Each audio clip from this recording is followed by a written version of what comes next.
Chapter 8, Internal Flow. All right, class.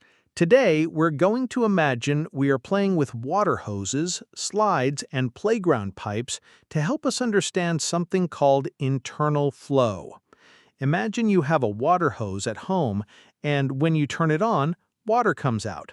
That simple thing you do with the hose is exactly what engineers study as internal flow, where water or air moves inside pipes or tubes, completely filling them. It's not like a river where water flows partly filled with air on top. In internal flow, everything is enclosed. Now, why do we care about water inside pipes? Well, in your house, the water travels through pipes to your kitchen and bathroom.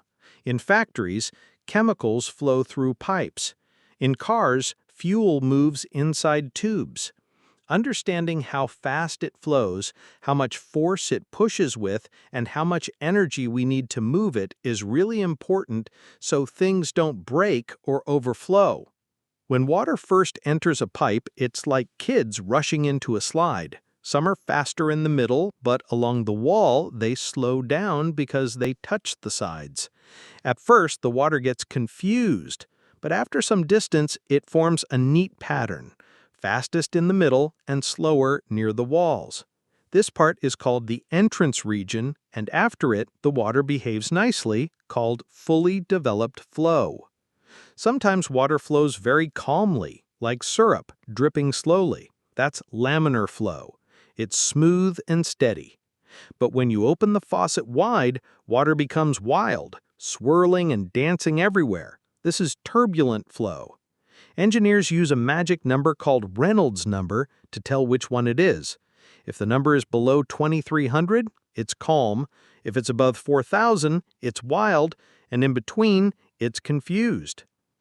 There's also something fun called pressure drop. Imagine sliding down a playground slide. At the top, you have lots of energy, but as you go down, you lose energy because of friction. Water in pipes loses energy too. The longer the pipe or the rougher the walls, the more energy water loses, so we need to push it harder using pumps. Sometimes in very smooth pipes, water can stay calm even when moving fast. But in real life, there are always little bumps and vibrations that make the flow turn turbulent sooner.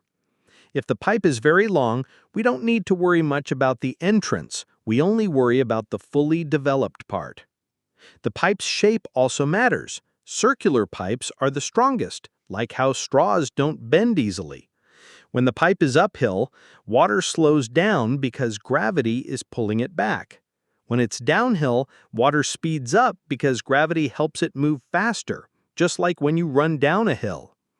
There are clever ways to count how much force the moving water makes on the pipe. Engineers use the friction factor, which gets bigger if water moves wildly and smaller if it moves smoothly. They also figure out how much energy or pump power they need to keep water moving, like how much pushing is needed to keep water flowing up to your house on a hill. And finally, for wild turbulent flow, we cannot predict everything perfectly because the water keeps changing directions quickly. But we can still use average values and some helpful charts to design safe water systems. So every time you drink water, ride an elevator, or hear a pump working, remember, there's a whole world of science called internal flow, making sure everything flows just right.